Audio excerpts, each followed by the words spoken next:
रतन टाटा जी का जीवन परिचय। Hello friends, like share subscribe कर दीजिए। रतन टाटा का जन्म 20 दिसंबर 1937 को हुआ था। रतन टाटा का घर कुलाबा, मुंबई, भारत में है। रतन टाटा पारसी परिवार में हुआ था। वह नवल टाटा के बेटे थे, जिनका जन्म सूरत में हुआ था और बाद में उन्हें टाटा परिवार में गोद ले लिया गया था। 1948 में जब टाटा 10 वर्ष के थे, तब उनके माता पिता अलग हो गए और बाद में उनकी दादी और रतनजी टाटा की विधवा नवाजबाई टाटा ने उनका पालन पोषण किया और उन्हें गोद ले लिया। नवल टाटा की सिमोन टाटा से दूसरी शादी से उनका एक छोटा भाई जिमी टाटा और एक सौतेला भाई नोएल टाटा था, जिनके साथ उनका पालन पोषण हुआ। टाटा ने 8वीं कक्षा तक मुंबई के कैंपियन स्कूल में पढ़ाई की। उसके बाद उन्होंने मुंबई में कैथेड्रल और जॉन कॉनन स्कूल, शिमला में बिशप कॉटन स्कूल और न्यूयॉर्क शहर में रिवरडेल कंट्री स्कूल में पढ़ाई की, जहां से उन्होंने 1955 में स्नातक की उपाधि प्राप्त की। हाई स्कूल के बाद टाटा कॉर्नेल विश्वविद्यालय गए और वहां से स्नातक की उपाधि प्राप्त की। 1959 में वास्तुकला में स्नातक की डिग्री। कॉर्नेल में रहते हुए वह अल्फा सिग्मा फी बिरादरी में शामिल हो गए। 2008 में टाटा ने कॉर्नेल को $50 मिलियन का दान दिया, जिससे वह इतिहास में विश्वविद्यालय का सबसे बड़ा अंतर्राष्ट्रीय दानकर्ता बन गया। 1970 के दशक में रतन टाटा को टाटा समूह में प्रबंधकीय पद पर नियुक्त किया गया था। वह शुरू में सहायक company national radio and electronics को पुनर्जीवित करने में सफल रहे, लेकिन आर्थिक मंदी के दौरान यह विफल हो गई। 1991 में जे.आर.डी. टाटा ने टाटा सन्स के अध्यक्ष पद से इस्तीफा दे दिया और रतन टाटा को अपना उत्तराधिकारी नियुक्त किया। प्रारंभ में रतन टाटा को विभिन्न सहायक कंपनियों के प्रमुखों से मजबूत प्रतिरोध का सामना करना पड़ा, जिनके पास वरिष्ठ टाटा के नेतृत्व में महत्वपूर्ण परिचालन स्वायत्तता थी।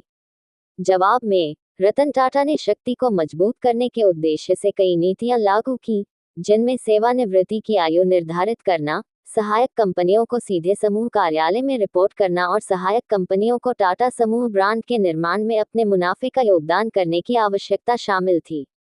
रतन टाटा ने नवाचार को प्राथमिकता दी और युवा प्रतिभाओं को कई जिम्मेदारियां सौंपी। उनके नेतृत्व में सहायक कंपनियों के बीच ओवरलैपिंग संचालन को कंपनी व्यापी संचालन में सुव्यवस्थित किया गया।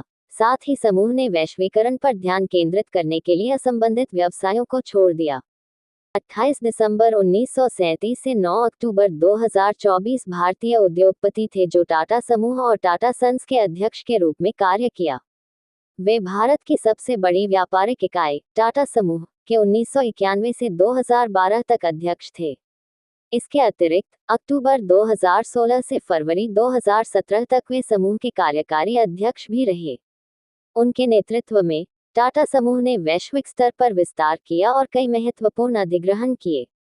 2000 में तीसरा सर्वोच्च नागरिक सम्मान पद्म भूषण प्राप्त करने के बाद 2008 में उन्हें भारत का दूसरा सर्वोच्च नागरिक राष्ट्रपति प्रतिभा देवी सिंह पटेल ने पद्म विभूषण दिया। Ratan Tata NASSCOM global leadership पुरस्कार 2008 में प्राप्त करने वाले में से एक थे। ये पुरस्कार उन्हें 14 फरवरी 2008 को मुंबई में एक समारोह दिया गया। रतन टाटा ने 2009 में टाटा परिवार की ओर से परोपकार कार्नेगी की पदक प्राप्त किया। रतन टाटा भारत में विभिन्न संगठनों में वरिष्ठ पदों पर कार्यरत है और प्रधानमंत्री की व्यवहार एवं उद्योग परिषद के सदस्य हैं। मार्च 2006 में टाटा को कॉर्नेल विश्वविद्यालय द्वारा 26वें रोबोट एस सम्मान से सम्मानित किया गया। आर्थिक शिक्षा में हेडफील्ड रत्न सदस्य व सर्वोच्च सम्मान जो विश्वविद्यालय कंपनी क्षेत्र में अप्रतिष्ठित व्यक्तियों को प्रदान करती है। रतन टाटा के विदेश संबंधों में मित्सुबिशी निगम, अमेरिका इंटरनेशनल समूह, जेपी मॉर्गन चेज और बीच हैमिल्टन के अंतर्राष्ट्रीय सलाहकार बोर्ड की सदस्यता शामिल है। वे रैंड निगम, अपनी मातृ संस्था कॉर्नेल विश्वविद्यालय और जस्टिन कैलिफोर्निया विश्वविद्यालय के न्यासी मंडल के भी सदस्य हैं। वे दक्षिण अफ्रीका गणराज्य और अंतर्राष्ट्रीय निवेश बोर्ड सदस्य और न्यूयॉर्क स्टॉक एक्सचेंज के एशिया पैसिफिक बी समिति के एक सदस्य हैं। टाटा एशिया पैसिफिक पॉलिसी के रैंड केंद्र के सलाहकार बोर्ड, पूरब पश्चिम केंद्र के बोर्ड ऑफ गवर्नर्स में बिल और मेलिंडा गेट्स फाउंडेशन के भारत एड्स इनिशिएटिव कार्यक्रम बोर्ड में सेवारत है। फरवरी 2004 में रतन टाटा को चीन के झेजियांग प्रांत में हाइगजो शहर में मानद आर्थिक सलाहकार की उपाधि से सम्मानित किया गया।